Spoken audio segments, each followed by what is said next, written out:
한국에서는 설이라고 푹 쉬는 그런 일이 있었는데, 저희들은 이제 새로운 학기가 시작이 되고 학부모님들은 정신없이 뛰어다니셨을 것이고, 또 교회적으로도 새로운 사역이 시작되면서 분주한 한 주간을 보냈습니다. 이 설 연휴 기간에 고국에서 들려왔던 참 가슴 아픈 소식이 있었습니다. 국립중앙의료원 중앙응급의료센터장으로 무거운 책임을 가지고 전국에 있는 응급센터를 돌보면서 열심히 뛰었던 한 의사가 설 연휴인데도 집에 가지 못하고 일하는 현장에 있다가 그 집무실에서 의자에 앉은 채 숨진 모습으로 발견되었다라고 하는 안타까운 소식입니다. 집에 와야 되는데 아무리 연락해도 연락이 안 되고, 결국은 가족이 직접 와가지고 그 방 안에 들어가 보니까 그런 일하다가 그 자리에서 숨진 모습으로 발견된 겁니다. 일주일에 한 번 집에 들어갔다 그래요. 토요일 들어가면 참 좋은 날이고, 보통은 주일 저녁에 한 번 들어가서 가족들과 지내고, 월요일부터 한 주일 내내 집에도 들어가지 못하고 일해야만 했던, 그럼에도 불구하고 응급실에 실려오는 그 생사가 걸린 사람들 살리는데 그의 삶을 다 쏟아부었던 그의 인생이 다시 조명을 받고 있는 그런 모습을 봅니다. 오늘 한국 사회만이 아니라 이 호주 땅에서도 쉬어야 되는데 쉬지 못하고, 결국은 일 때문에 영적인 에너지, 육체적인 에너지가 다 떨어져서 이제는 더 이상 움직일 수 없는 상태에 처해 있는 분들이 참 많이 있는 것 같습니다. 번아웃이라고 하는 증상이 있습니다. 탈진이라고 말하죠.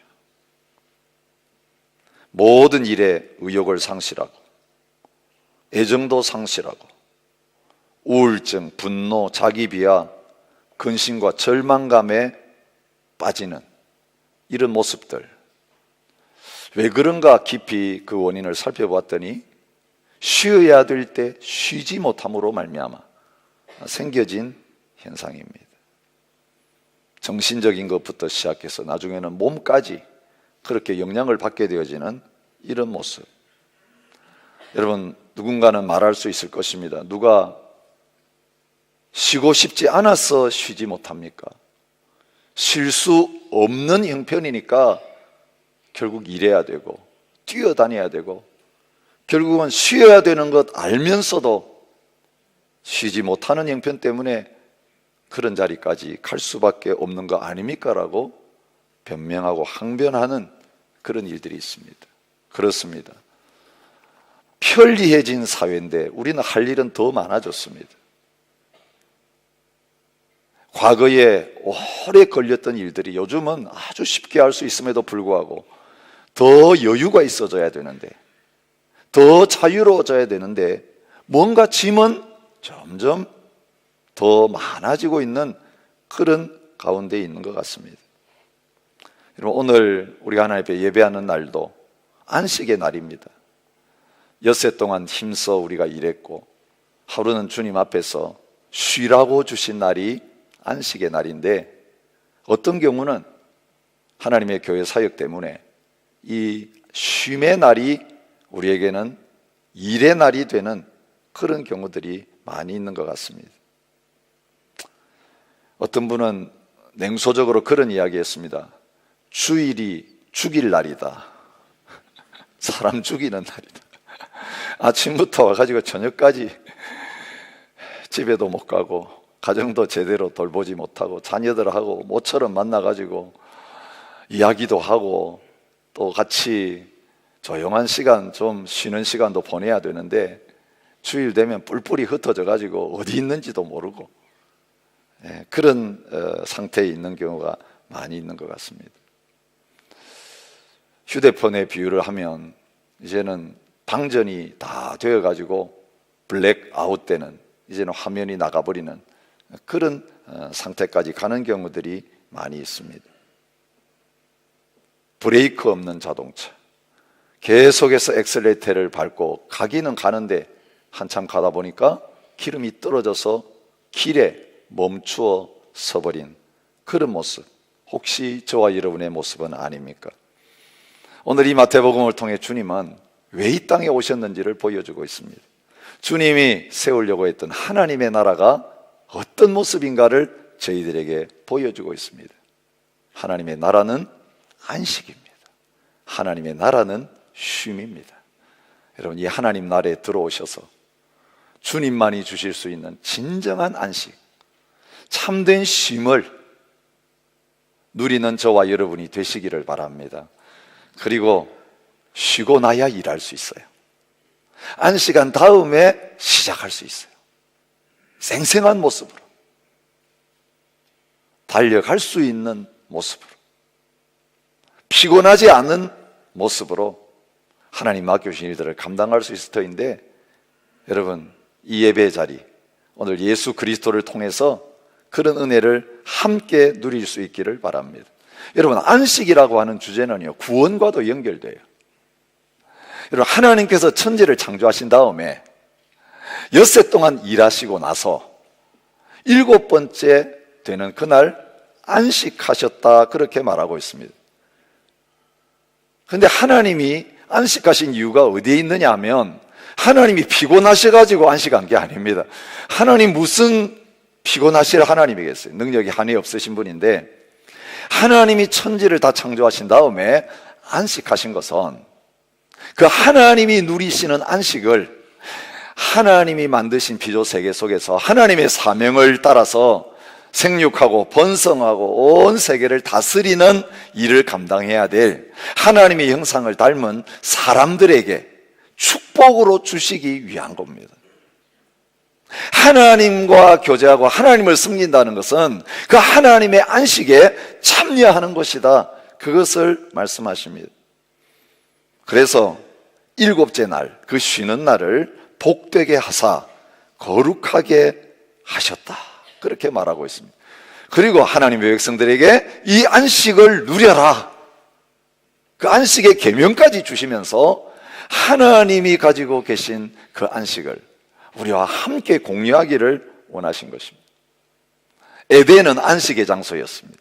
오늘 찬양처럼 하나님과 손잡고 동행하는 곳이 에덴이었습니다. 여러분, 저녁 서늘할 때 아담과 하와를 하나님 찾아오셨다고 말하고 있잖아요. 서늘할 때 함께 산책 가자, 아담아 하와야 나오너라, 그러면서 과일도 보시고 꽃도 보시고 과일나무도 보시고 꽃도 보시고 동물들도 보시면서, 야, 진짜 아름답다, 진짜 멋있다, 가장 아름답게 만드신, 보시기에 좋았던 그것들을 하나님 혼자 보시는 것이 아니라 하나님 형상대로 지음받은 아담 하와와 함께 보시면서 기뻐하고 즐거워하는 현장이 에덴의 현장이었습니다. 근데 그 에덴에, 그 안식의 자리에 죄가 들어오면서 안식이 끝나고 있는 것을 우리는 볼 수 있습니다. 죄를 범한 결과 생겨진 것이 무엇입니까? 고통과 수고였습니다. 오늘 말씀에 수고하고 무거운 짐진 자들아 다 내게 오라고 말씀하신 이유는 오늘 우리가 그 안식과 쉼을 잃어버렸기 때문에 그렇습니다. 여자에게는 임신하는 고통이 더하여졌고 수고하고 자식을 낳을 것이라, 그렇게 말씀하십니다. 남자에게는 뭐라고 하십니까? 너는 평생에 수고하여야 소산을 먹으리라. 자매 여러분, 불평하지 마시기 바랍니다. 여자의 수고는 잠깐이요, 남자의 수고는 평생입니다. 그런데 그 잠깐의 수고를 안 하려고, 안 낳겠다고 그러니 평생에 고생하고 수고하는 거예요. 여러분, 자녀가 적으면 수고가 덜 돼야 되는데 고생 안 하려고 자녀를 적게 낳는데 이 한두 명밖에 안 되는 자식 때문에 우리 어머니 아버지들이 거의 10명씩 낳아가지고 고생하시는 것보다 훨씬 고생을 많이 하고 못 키우겠다고 난리를 부리고 있는 모습을 봅니다. 우리 정동철 강도사님 4명이나 자녀를 낳은 것을 진심으로 축복합니다. 더 낳으실 수 있으면 더 낳으셔도 괜찮아요. 우리 민수 형제님 웃지만 마시고 빨리 결혼하셔서 생육하고 번성하시기를 바랍니다. 여러분, 수고한다는 거 이거 당연한 게 아니에요. 수고하지 않을 수 있었어요. 여러분, 생육하는 것도 수고가 아니었어요. 일하는 것도 수고가 아니었어요. 괴로운 일이 아니었다고요. 기쁨이었어요. 그게 안식이었어요. 여러분, 일을 아무것도 안 하는 게 안식이라고 생각하십니까? 예, 일 그만두시고 지금 리타이어 하신 우리 일부 예배에 앉으신 우리 어르신 여러분, 진정한 마음의 안식과 평안이 아무 일도 없으니까 찾아왔습니까? 아니요. 모든 일 그만두면 너무 편하고 잘 살 줄 알았는데 그건 한 1년만 쉬고 나면 끝납니다. 근데 뭔가 하고 싶어요. 돈 벌기 위해서 할 수 없이 하던 그 일이 아니라 하루 종일 아무 일도 하지 않고 몸은 건강한데 뭔가 정신력도 있는데 아무것도 할 수 없는 것이, 그것이 고역인 것을 여러분 느끼실 것입니다. 여러분, 일하면서도 안식할 수 있는 것이에요. 일이 쉼이 되는 그 복이 죄가 들어오기 전에 있었습니다. 그래서 하나님께서 수고하고 땀 흘리는 인생들에게 약속하신 것이 안식이에요. 그래서 상징적으로 보여주는 것이 가나안 땅에 들어가게 하는 거예요. 애굽 땅에서 노예가 되어가지고 무거운 짐을 지고 수고하고 고생하다가 하나님이 가나안 땅으로 들어가게 하시는 거죠. 그러면서 그 가나안 땅을 뭐라고 부르시냐면 안식의 땅이다. 그 가나안에 가면 너희가 안식하게 된다. 애굽에서 종노릇하면서 고역에 시달리는 것과는 다른 차원의 삶이 구원받은 다음에 이 가나안에서 펼쳐지게 될 것을 말하고 있습니다. 여러분, 또 한 번 하나님이 성경에 안식을 말씀하시는 내용이 나오는데요, 이스라엘 백성들이 70년 동안 포로 생활하고 포로 기간이 끝나가지고 다시 고국으로 돌아올 때에 그걸 뭐라고 말씀하시냐면 안식을 주시는 것이라고 말해요. 이사야 14장 3절에 여호와께서 너를 슬픔과 곤고와 및 내가 수고하는 고역에서 놓으시고 안식을 주시는 날에, 여러분, 하나님의 구원 사건은 다 안식을 주시는 사건이라고 말하고 있는 거예요. 죄에서부터 벗어나면 진정한 안식이 사람들에게 찾아오게 되는 것을 말하고 있습니다. 그런데 이스라엘 백성에게 약속하셨던 가나안 땅, 포로 기간 끝나고 돌아오는 그것이 참된 안식이 아니고, 우리가 가스펠 프로젝트를 통해서 계속 공부하고 있는 것처럼 구약의 모든 사건은 그림자입니다. 참 안식의 주인공이신 예수님을 보여주는 것이에요. 우리가 내일부터 이제 내일 묵상할 말씀이 안식일에 관한 논쟁이에요. 안식일과 관련된 말씀을 오늘 이 예수님이 나에게 오라 내가 안식을 주겠다고 하신 다음에 나타나고 있는 것을 봅니다. 그 논쟁의 한가운데서 예수님이 뭐라고 말씀하십니까? 인자는 안식일의 주인이니라. 구약에 말하던 그 모든 안식이 나에게 있다는 것이, 내가 안식을 줄 수 있는 사람이라는 것, 내가 안식일의 주인이라고 하는 사실을 말씀하시면서 오늘 그 수고하고 무거운 짐진 인생들을 그 안식의 자리에 초청하고 계시는 본문이 오늘 말씀인 것입니다. 수고하다라고 하는 단어는 코피아오라고 하는 단어입니다. 코피아오 어디서 들어봤는데 언제 들었습니까? 첫 번째 주일에 들었습니다. 내가 각 사람을 그리스도 안에서 완전한 자로 세우기 위해서 진력하면서 힘을 다하여 수고하노라. 코피 터지게 내가 사역하고 있노라. 예, 코피 아우가 코피 나게 일한다는 걸 말했는데 그건 즐거운 수고예요. 해야 될 바른 수고지만 수고하고 무거운 짐진 자들아라고 할 때 이 코피아우라고 하는 단어는 그런 의미가 아니에요. 어떤 뜻을 가지고 있습니까? 피곤하게 하는 과정을 거친 다음에 그 결과로 극도의 피로 가운데 빠져 있는, 이제는 일어날 힘도 없는 상태에서 펄썩 주저앉아 있는 그 탈진한 상태의 모습을 수고하고라고 말하고 있는 거예요. 무거운 짐진 자들아, 이 짐은요, 내가 지고 싶어서 자발적으로 진 짐이 아니라 인생 살아가다 보니까 일 안 할 수가 없어요. 뛰어다지 않을 수가 없어요. 누군가가 자꾸 나한테 짐을 가져와가지고 좀 져달라 그러니까 할 수 없이 지고 있는 그 짐을 가르치는 거예요. 여러분, 사는 것 자체가 짐입니다. 태어날 때부터 죄악 가운데 태어났다고 성경은 말하잖아요. 그래서 살다 보니까 한평생 사는 것이 수고하고 무거운 짐을 지는 인생인 것을 성경은 말합니다. 모세는 시편 90편 10절에서 말합니다. 우리 연수가 70이요 강건하면 80이라도 그 연수의 자랑은 수고와 슬픔뿐이요, 연수 자랑할 거 없다, 수고한 거 자랑하는 것밖에 없는 인생이라고 말합니다. 솔로몬은 영광을 누린 사람입니다. 해볼 거 다 한 사람입니다. 그런데 전도서 1장 13절에 뭐라고 합니까? 마음을 다하며 지혜를 써서 하늘 아래 행하는 모든 일을 궁구하며 살핀즉 이는 괴로운 것이니 하나님이 인생들에게 주사 수고하게 하신 것이라고 말하고 있습니다. 2장 22절부터 23절에는 또 이렇게 말합니다. 사람이 해 아래에서 행하는 모든 수고와 마음에 애쓰는 것이 무슨 소득이 있으랴. 일평생에 근심하며 수고하는 것이 슬픔뿐이라. 그의 마음이 밤에도 쉬지 못하나니 이것도 헛되도다. 여러분, 밤은 어떤 시간입니까? 짐 내려놓는 시간입니다. 주무시면서 짐을 지고 있을 수 없습니다.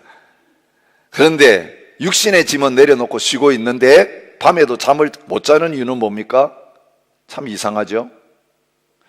일은 없어요. 일의 현장에서 나왔어요. 짐은 내려놨어요. 근데 누워있는데 뭐가 계속 돌아갑니까?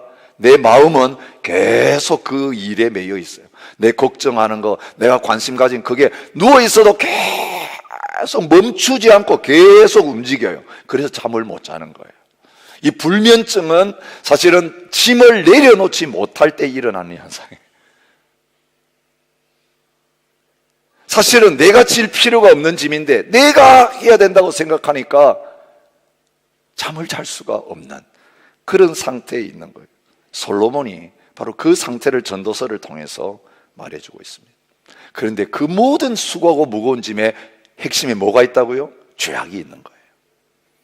시편 38편 4절에서 고백합니다. 다윗은 내 죄악이 내 머리에 넘쳐서 무거운 짐 같으니 감당할 수 없나이다. 밤낮으로 쉼을 얻지 못하고 있는 모든 죄인들의 상태, 요한계시록 14장 11절은 말합니다. 그 고난의 연기가 세세토록 올라가리로다. 짐승과 그의 우상에게 경배하고 그의 이름표를 받는 자는 누구든지 밤낮 쉼을 얻지 못하리라. 여러분, 마귀를 섬기는 그 삶은 이집트에서 이스라엘 백성들이 바로를 섬기면서 고역하는 삶이었어요. 바벨론의 포로로 끌려가가지고 바벨론의 왕들을 섬기는 삶이었어요. 진정한 하나님을 섬길 때 하나님의 안식이 우리께 될 수 있는데 그 사탄을 섬기는 삶, 그의 종로로 타는 삶, 죄의 종로로 탈 뿐만 아니라 밤낮으로 쉼을 얻지 못하는 그런 삶이 될 수밖에 없다는 것을 말합니다.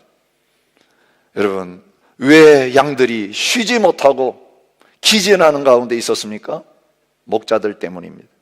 지난주일도 그 말씀 살펴보았습니다마는 예레미야서에서는 목자 없는 양, 잘못된 목자를 만나서 흩어진 그 양들의 상태를 뭐라고 말하냐 하면 그들이 산에서 언덕으로 돌아다니며 쉴 곳을 잊었도다. 여러분, 진정한 목자가 있는 양들의 모습은 어떤 모습입니까? 여호와는 나의 목자시니 내게 부족함이 없으리로다 라고 고백할 수 있는 삶의 모습입니다. 그리고 그 목자를 모신 삶은 쉴만한 물가로 인도하시는 듯.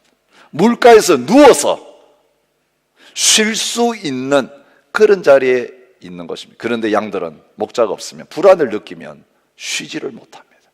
늘 누워야 되는데도, 다리가 아파가지고 지금 벌써 주저앉는 상태인데도 불안해서 눕지를 못하고 쉬지를 못하고 떨고 있는 그런 모습인 것입니다.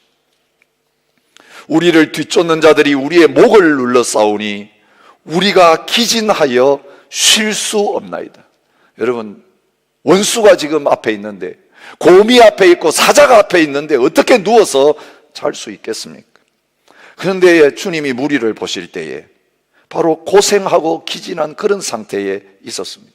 누가 그 무리들에게 무거운 짐을 지우고 있었습니까? 그 무리들이 지고 있는 짐들이 무엇입니까?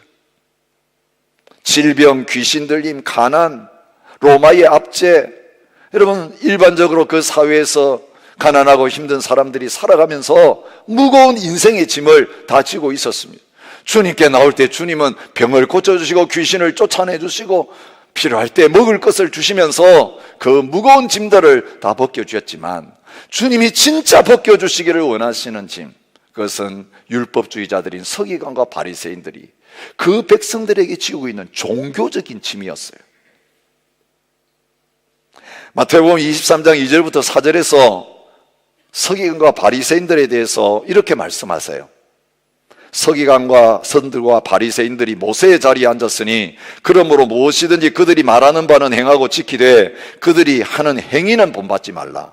그들은 말만 하고 행하지 아니하며, 여러분, 자기도 안 행할 뿐만 아니라 가르침을 받는 사람들에게 어떻게 하는가를 말하는데, 무거운 짐을 묶어 사람의 어깨에 지우되 자기는 이것을 한 손가락으로 움직이려 하지 아니한다고 말합니다. 남에게 짐을 지어놓고 조금도 도와주지 않고 있는 상태예요. 무거운 짐진자들이 왔을 때 짐을 벗겨주는 것이 아니라 더 무거운 짐을 그들의 어깨에 지워놓는 가운데 있었다라고 말하고 있습니다. 그런데 그 짐은 어떤 짐이냐면 사람이 질 수 없는 짐이었어요. 여러분, 우리가 질 수 있는 짐을 지고 가면 힘들지 않습니다. 가볍습니다. 근데 질 수 없는 무거운 짐을 지면 한 발자국도 못 가서 털썩 주저앉게 됩니다. 예수님 당시에 그들이 그 서기관 바리새인들이 백성들에게 요구하고 있는 계명이 몇 개냐면 613가지였습니다. 지켜야 될 법 248가지, 하지 말아야 될 법 365가지. 여러분, 구약 성경에 있는 모든 말씀을 뒤져가지고 이 613가지를 만들어 놓고 이것을 매일 지키지 않으면 안 되게 만들었습니다. 거기에다 안식일 규정 같은 경우는 더 성경에 없는 세치까지 만들어가지고 이렇게 하면 범하는 거다, 이렇게 하면 안 된다. 그러니 하나 하려고 하면 그 법 들여다보면서 이거 또 어기는 거 아닌가? 여러분, 이 무거운 율법의 짐에 매여가지고 영적인 기쁨과 안식을 다 잃어버리는 상태에 있었던 거예요. 여러분, 초대교회에 복음이 들어왔습니다. 복음으로 말미암아 자유케 해주셨는데도요, 신약교회 안에, 사도행전의 교회 안에도 사람들에게 이 짐을 지우는 일이 있었어요. 너희가 어찌하여 하나님을 시험하여 우리 조상과 우리도 능히 매지 못하던 멍에를 제자들의 목에 두려느냐. 사도행전 15장 10절에서 그렇게 책망하시는 일이 있었습니다. 이 율법주의자들이 와가지고 짐 벗고 자유함을 얻고 안식을 얻는 하나님의 백성들에게 그 짐을 다시 가지고 와가지고 할례를 받아야 된다, 안식일 다시 지켜야 된다라고 하면서 그 무거운 짐을 그들에게 지워서 괴롭게 하는 일들이 있었습니다. 갈라디아 5장에서 뭐라고 합니까? 다시는 종의 멍에를 매지 말라. 종의 멍에를 벗겨주셨는데 또 종의 멍에를 지는 그 일이 우리가 정신 차리지 않으면 열심히 신앙생활하는 사람들에게 나타날 수 있다는 것입니다. 그래서 주님은 그 종교적인 무거운 짐까지 지면서 수고하고 고생하는 그 하나님의 백성들을 초청하고 있는 것입니다. 주님의 초청은 무엇입니까? 내가 너희를 쉬게 하리라. 그리하면 너희 마음이 쉼을 얻으리라고 말씀하고 계시는 것입니다. 여러분, 여기는 두 가지 뜻이 있어요. 어떻게 하면 예수님께 와서 예수님이 주시는 쉼을 누리게 되느냐? 첫째는 내가 질 수 없는, 도무지 내 자신이 질 수 없는 나의 짐이 아닌 그 모든 것 주님 앞에 가져와서 주님이 지시도록, 주님이 지시겠다고 하니까 그 주님 앞에 다 벗어야 돼요. 하나도 남기지 말고 다 벗어서 주님께 맡겨드릴 때에 우리의 삶 속에 주님이 주시는 참된 안식과 평안이 넘쳐나게 됩니다. 내 짐을 여호와께 맡기라. 시편 55편 22절은 그렇게 말합니다. 시편 68편 19절에는 하나님이 날마다 우리의 짐을 지시는 하나님이라고 그렇게 말하고 있습니다. 그런데 그 짐을 지시는 하나님, 짐을 나한테 가져오라고 하시는 그 하나님이 하늘 보좌에서 실제적으로 짐진 자들의 모든 수고하고 무거운 짐을 다 지시기 위해서 사람의 몸을 입으시고 이 땅에 찾아오셔서 그 수고하고 무거운 짐진 자들을 자기에게로 초청하고 계시는 겁니다. 여러분, 예수님이 이 땅에 오셔서 하실 일을 이사야 선지자는 이사야 53장에서 이렇게 말합니다. 주님은 짐지러 오셨다는 걸 말하고 있어요. 그는 실로 우리의 질고를 지고, 여러분, 진다는 표현이에요. 우리의 슬픔을 당했다라고 말하고 있습니다. 우리는 다 양 같아서 그릇 행하여 각기 제 길로 갔거늘 여호와께서는 우리 모두의 죄악을 그에게 담당시켰다. 우리가 지고 있는 죄악의 짐을 우리에게서 벗겨가지고 죄 없으신 예수님에게 그 죄악의 짐을 다 지우셨다라고 성경은 말하고 있습니다. 나의 의로운 종이 자기 지식으로 많은 사람을 의롭게 하며 또 그들의 죄악을 친히 담당하리로다라고 말합니다. 억지로 지우셔서 지고 가시는 게 아니라 스스로 우리의 모든 짐을 다 짊어지시면서 담당해 주시는 분이 메시아로 오실 분이다. 이사야 선지자를 통해 예언했는데, 여러분, 우리가 묵상했던 마태복음 말씀에서 모든 병자들을 고치시고 모든 귀신들을 쫓아내시는 그 사건을 기록한 다음에 뭐라고 하나님 말씀을 인용합니까? 저물매 사람들이 귀신 들린 자를 많이 데리고 오거늘 예수께서 말씀으로 귀신들을 쫓아내시고 병든 자들을 다 고치시니 이는 선지자 이사야를 통하여 하신 말씀에 우리 연약한 것을 친히 담당하시고 병을 짊어지셨도다 함을 이루려 하심이라. 마태복음 8장 16절에서 17절에 그렇게 말씀하고 계시는 것이에요. 주님은 우리의 모든 죄를 담당하시기 위해서 십자가의 무거운 짐을 홀로 지고 가셨어요. 그 십자가 가는 길은 아무도 그 주님의 짐을 도와드릴 수가 없었습니다. 그분만이 짊어지셔야 돼요. 죄악으로 말미암아 영원히 수고하고 고생해야 될 우리의 모든 무거운 짐을 예수님이 십자가에서 다 대신 짊어지신 거예요. 여러분, 그 짐에 우리의 죄가 다 포함되어 있는 거예요. 우리의 과거에 지은 죄, 지금 지은 죄, 앞으로 우리가 지음으로 말미암아서 영원한 지옥 고통을 받아야 될 그 죄악의 무거운 짐이 죄의 결과로 수고하고 고생해야 될 그 모든 무거운 짐을 예수님은 2000년 전 십자가에서 홀로 다 담당하시고 죽음의 자리에 들어가신 것입니다. 그래서 그 주님은 우리를 초청하고 계시는 것입니다. 그 짐, 죄악의 무거운 짐, 죄의 결과로 말미암아 고생하고 힘들어하는 것, 너희가 질 필요가 없는 짐이다. 그냥 나에게 가지고 오라. 내가 너를 위하여 이 무거운 짐을 다 짊어질 수 있노라. 그렇게 초청하시는 거예요.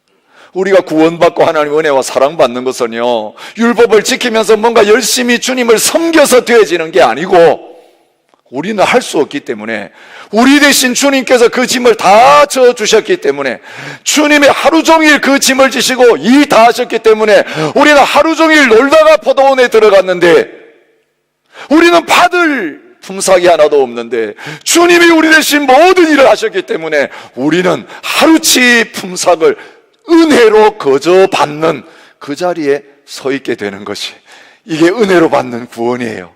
믿음으로 받는 구원이에요. 여러분, 교회 생활하면서도 구원의 확신을 갖지 못하고 하나님의 은혜와 사랑에 대한 확신이 없어서 내가 하나님 앞에 뭔가를 하지 않으면 안 되겠다라고 좀 쉬라고 말씀하시는데도, 나의 안식을 누리라고 하시는데 아니요, 나 같은 죄인이 지금 못 치죠. 내가 과거에 빚진 빚이 얼마나 많은데 조금이라도 갚아야죠 이러면서, 내가 뭔가 움직이면 하나님이 기뻐하시고 조금 죄책감이 덜 것 같아 가지고 움직이고 있는 가운데 계신 분 있습니까? 그거 다 그만두셔야 여러분이 예수 그리스도 안에서 주님이 주시는 그 온전한 쉼을 누릴 수 있는 것입니다. 여러분, 그 쉼의 자리로 나오시기를 축복합니다. 근데 그건 첫 번째예요. 많은 그리스도인들이 거기서 놀고 있습니다. 그 짐 주님 앞에 다 맡겨놓고 이제는 아무것도 안 하고 주님 앞에 계속 짐만 갖다 드리는 그런 자리에 있어요. 근데 여러분, 오늘 본문의 가장 중요한 키포인트는 뭐냐면 두 번째 안식이에요. 나는 마음이 온유하고 겸손하니 나의 멍에를 메고 내게 배우라. 그리하면 너희 마음이 쉼을 얻으리니. 28절의 쉼과는 다른 거예요. 근데 이 쉼은 어떤 쉼입니까? 멍에를 메고 누리는 쉼이에요. 첫 번째 쉼은 우리의 멍에는 짐하고 같은 걸 여러분 아시죠? 내 멍에는 쉽고 내 짐은 가볍다. 이게 멍에나 짐이나 같은 거예요. 멍에는 뭡니까? 소가 밭을 갈 때에 두 마리 소를 같이 연결시키는 그 멍에예요. 그래서 일할 때 씌우는 게 멍에예요. 그게 짐이에요. 근데 예수님은 이상한 말씀을 하시는 거죠. 내 멍에를 메고 내게 배우면서 마음이 쉼을 얻는 그 자리까지 나오라고 말씀하시는 거예요. 그렇죠. 두 가지 멍에를 같이 맬 수는 없어요. 그렇습니다. 여러분이 율법의 멍에를 메고 있으면서 예수님의 제자가 될 수 없어요. 그 짐을 벗어야, 자유함을 얻어야 이제는 주님이 여러분에게 지워주시는 그 진정한 제자의 삶으로 예수님께 배우면서 예수님을 따르는 그 자리로 나아갈 수 있는 것입니다. 그런데 예수님은 어떤 분이라고 말합니까? 바로와 다른 분입니다. 바벨론의 왕들과 다른 분입니다. 평생 부려먹고 품삯 하나도 주지 않을 뿐만 아니라 지옥에 데리고 가는 악한 마귀 사탄과 다릅니다. 오늘 많은 성도들이 예수님을 오해하고 하나님을 오해합니다. 한 달란트 받았던 종이 당신은 해치지 않은 데서 모으는 분입니다. 얼마나 음하고 무서운 분으로 하나님을 대하는 거예요. 하나님의 비위를 조금이라도 거슬렸다가는 불호령이 떨어지는 하나님으로 알고 있는 거예요. 그래서 하나님 앞에 가면 벌벌 떨면서 쉬지 못하는 거예요. 짐을 맡기지 못하는 거예요. 근데 주님 말씀하십니다. 나는 온유하고 겸손하니 괜찮다. 과거에 너희를 부려먹었던 그 사람들하고는 다르다. 나는 온유하고 겸손하니 너희 발을 씻길 수 있고 너희의 모든 것들을 내가 계속해서 애프터 서비스 하면서 책임질 수 있다. 십자가만 지는 게 아니라 너가 구원받은 다음에 성장하는 과정에서 생기는 모든 문제들 내가 다 감당할 수 있다. 나는 온유하고 겸손하다. 아무리 나를 짓밟고 나를 모욕해도 나는 화내지 않는다. 이게 온유함이에요. 아무리 핍박해도 나는 너희를 그렇게 똑같이 상대하지 않는다. 십자가에서 보여주신 그 온유, 그 겸손, 하나님의 아들이신데 그렇게 해야 될 이유가 없는데 우리를 사랑하시기 때문에 십자가 지시는 가장 낮은 자리에 쓰였던 그 모습으로 함께 가자. 내 멍에를 나하고 같이 지고 가자. 그렇게 말씀합니다. 여러분, 우리는 그냥 멍에 지고 신용만 내는 거예요. 여러분, 착각하죠. 어릴 때는 착각하죠. 야, 이 멍해지고 막 가니까 막 가거든요. 일이 되거든요. 그러니까 내가 하나보다 막 힘이 들어가요. 나중에 봤더니 그 멍에는 그냥 목에만 걸려 있고, 그 내가 나한테 시켜가지고 하는 그 모든 일을 누가 하셨나 보니까 주님이 그 멍에를 다 지시고 내 안에 들어오셔서 함께 계시면서 내 손을 잡으시면서 주님이 다 해놓으셨는데, 나는 그것도 모르고 내가 한 것으로 목에 힘을 주고 교만하게 될 때가 얼마나 많지.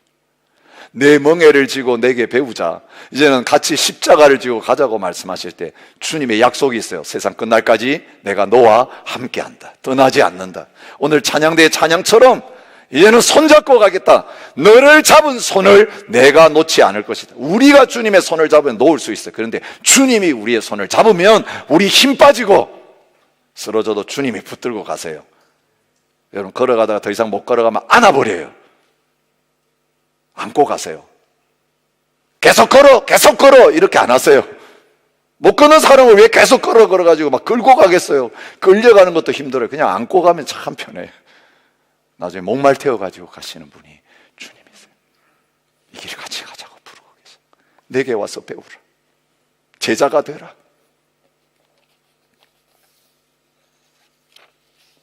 오늘 본문에 보면 이 주님의 초청을 받고도 기적을 맛보고 수많은 은혜를 받고 짐을 다 벗겨주신 은혜를 누렸던, 가장 많은 은혜를 받았던 마을들이 교만해서 예수님을 구주로 모시지 않고 주님께 나오지 아니하고 회개하지 않는 그 안타까운 모습을 보여줬어요. 그렇게 하신 이유는 주님 따르도록 하기 위한 거예요. 이제는 주님, 제가 주인 안 되겠습니다. 주님이 내 삶의 주인 되시며 주님이신 안식을 누리겠습니다. 그렇게 해야 되는데, 문제만 딱 해결하고 돌아가서 계속해서 주인 노릇하는 그 자리에 선 것을 보시면 화 있을진저라고 말씀. 근데 주님이 감사하시는 대상이 있습니다. 누굽니까? 어린아이와 같은 사람들이에요. 겸손한 사람들이에요. 주님 앞에 나와서 어린아이 나 못해요, 주님이 해주세요, 주님이 해주세요 이렇게 하는 사람이에요. 자기 지식을 가지고 주님을 판단하지 않아요. 그저 말씀하신 대로 아멘 하고 받아들이는 사람이 어린아이입니다. 여러분, 어느 편에 서 있는 사람입니다. 아이들은 단순하죠. 힘들고 어려워서 절절매고 있을 때 엄마 아빠가 가져와 그러면 좋아서 가져다 줍니다. 근데 조금 크면 자존심 상해서 안 가져옵니다. 제가 해볼게요. 제가 하겠어요. 도움 자체를 안 받으려고 해요. 그냥 빨리 와가지고 엄마 옛날처럼 아빠 하면서 도와주세요 이러면 끝날 문제인데, 이제 머리 좀 컸다고 오질 않아요. 여러분, 오늘 어떤 자리에 계세요? 주님이 여러분 짐 다 져주실 수 있어요. 그것만이 아니라 주님과 함께 다른 사람을 가르치고 또 지키게 만들 수 있는, 목숨 버리면서까지 주님을 따를 수 있는 십자가 지는 자리까지 우리 다 설 수 있도록 나하고 같이 가자, 이 길로 오너라 부르시는 분이 주님이십니다. 내가 지지 말아야 써야 될 모든 수고하고 무거운 짐들 이 시간 십자가에서 다 져주신 주님 앞에 온전히 내려놓고, 이제는 나를 위해 사는 게 아니라 내 때문에 걱정하는 것이 아니라 하나님의 나라와 의를 걱정하고 염려하고 구하면서 이제는 나를 부인하고 주님이 지어오신 그 십자가 지고 찬양하며 기뻐하며 감사하며 또 다른 사람 주님처럼 섬기고 또 다른 사람 주님처럼 사랑하고 주님이 나에게 베푸셨던 은혜 또 다른 사람에게 베풀면서 이 길을 함께 걸어갈 수 있는 저와 여러분과 저희 교회가 되어질 수 있기를 주님의 이름으로 축복합니다. 함께 자리에 일어나셔서 그 주님 앞에 찬양하며 기도하며 나갔으면 좋겠습니다. 여러분, 주님께 맡기면 짐이 벗겨져요. 온전히 내 자신과 나의 모든 짐을 같이 주님께 맡기세요. 너 짐만 맡기고 가지 말고 너를 나에게 맡겨라. 내가 너와 동행하고 내가 너를 붙들고 사용하리라. 내 것으로 너에게 채워주리라 하시면서 오늘 저와 여러분들을 이 안식의 자리로 초청하고 계십니다. 믿음으로 반응하며 나가십시다.